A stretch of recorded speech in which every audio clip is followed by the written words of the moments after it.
அப்படிங்கிற சொல்லியிருக்காங்க. சண்முகம் சிபிஐஎம் சண்முகம் சொல்லியிருக்காரு மாநில செயலாளர்.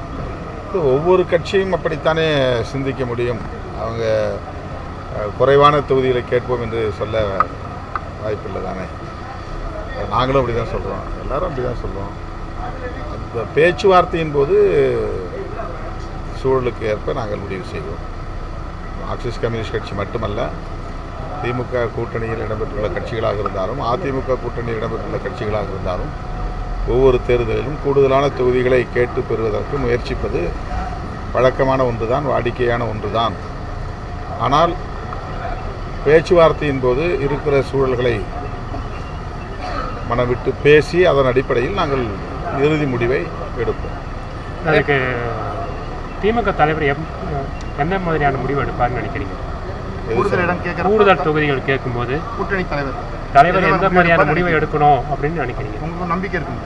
இல்லை, அது நெகோசியேஷனில் தானே முடிவு பண்ண முடியும். அது இப்போ முன்கூட்டியே சொல்லக்கூடிய விஷயம் இல்லை. அது ஒவ்வொரு கட்சியும் அவங்கவுங்களுடைய தேவைகளை கூட்டணி தலைவர் என்கிற முறையில் அவங்க உருவாக்கக்கூடிய குழுவிடம் தான் பேசுவாங்க. ஒரு கமிட்டி போடுவாங்க, ஒவ்வொரு கட்சியிட்டையும் பேசுகிறதுக்கு கமிட்டி போடுவாங்க.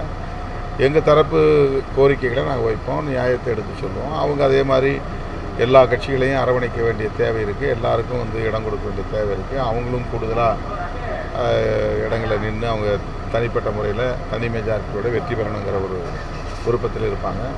எல்லாத்தையும் கணக்கில் கொண்டு கருத்தில் கொண்டு நாங்கள் விவாதித்து முடிவெடுப்போம். கடந்த தேர்தலை விட கூடுதல் தொகுதிகள் கிடைப்பதற்கான வாய்ப்பு இருக்கா பிசிகாவுக்கு?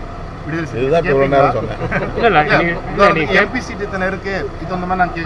அதுதாங்க, அது இயல்பான ஒன்று தானே. கூடுதலாக நாங்கள் சீட்டு கேட்போங்கிறது இப்போ வாடிக்கையான ஒன்று தானே. இது ஒன்றும் புதிய விஷயம் இல்லையா. கேட்போம், கிடைப்பதற்கான வாய்ப்பு உண்டா? அதுதான், அது பேச்சுவார்த்தையின் போது தான் தெரியும். அதே போல் தேர்தல் வாக்குறுதிகள் இன்னும் நிறைவேற்றணும்னு சொல்லியிருக்காரு சண்முகம், சிபிஎம் சண்முகம் சொல்லியிருக்காரு. அதை பற்றி கிட்டத்தட்ட 90 விழுக்காட்டுக்கு வாக்குறுதிகள் நிறைவேற்றப்பட்டுள்ளன என்று முதல்வர் கூறியிருக்கிறார். நிறைவேற்றப்படாத வாக்குறுதிகளை நிறைவேற்ற வேண்டும் என்று மார்க்சிஸ்ட் கம்யூனிஸ்ட் கட்சியின் சார்பிலே சுட்டிக்காட்டியிருக்கிறார்கள். 100 விழுக்காடு நிறைவேற வேண்டும் என்பது எல்லோருடைய எதிர்பார்ப்பு.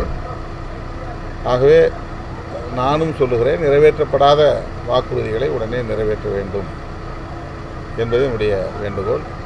நாங்கள் கூடுதலாக மதுக்கடைகளை மூட வேண்டும், படிப்படியாக மூட வேண்டும். தேர்தலுக்கு முன்னதாக அதிலே ஒரு நிலைப்பாட்டை திமுக எடுக்க வேண்டும் என்பதையும் சேர்த்தே வலியுறுத்துகிறோம்.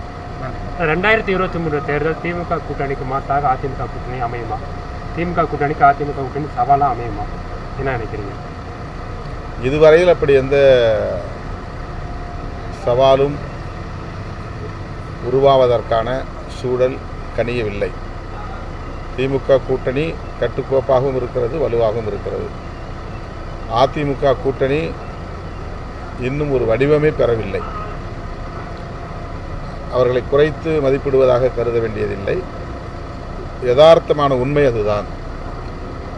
அமித்ஷா அவர்கள் ஒரு முறைக்கு இருமுறை வந்தார், கூட்டணி ஆட்சி அமைக்கப் போகிறோம் என்று சொன்னார். பாஜக எதிர்பார்த்ததைப் போல ஏற்கனவே கூட்டணியில் இருந்த கட்சிகளே அந்த கூட்டணியில் இணைவதற்கு தயக்கம் காட்டுகின்றன. குறிப்பாக தேமுதிக, பாமக ஆகிய கட்சிகளை சார்ந்த தலைவர்கள் அமித்ஷா அவர்களை மரியாதை நிமித்தமாக கூட போய் சந்திக்கவில்லை. ஆகவே அதிமுக, பாஜக ஆகிய 2 கட்சிகளை தவிர வேறு என்னென்ன கட்சிகள் அந்த கூட்டணியிலே இருக்கின்றன என்பதே இன்னும் நம்மால் ஒரு முடிவுக்கு வர முடியவில்லை. இந்த சூழலில் அதிமுக, பாஜக ஆட்சியை கைப்பற்றும், கூட்டணி ஆட்சி அமைக்கும் என்றெல்லாம் சொல்லுவது ஒரு வகையான பில்டப் என்று தான் சொல்ல வேண்டியிருக்கிறது. இப்போதைய இந்த நொடி வரையில் திமுக கூட்டணி தான் ஒரு கூட்டணியாக வடிவம் பெற்றிருக்கிறது, வலுவாகவும் இருக்கிறது. நன்றி.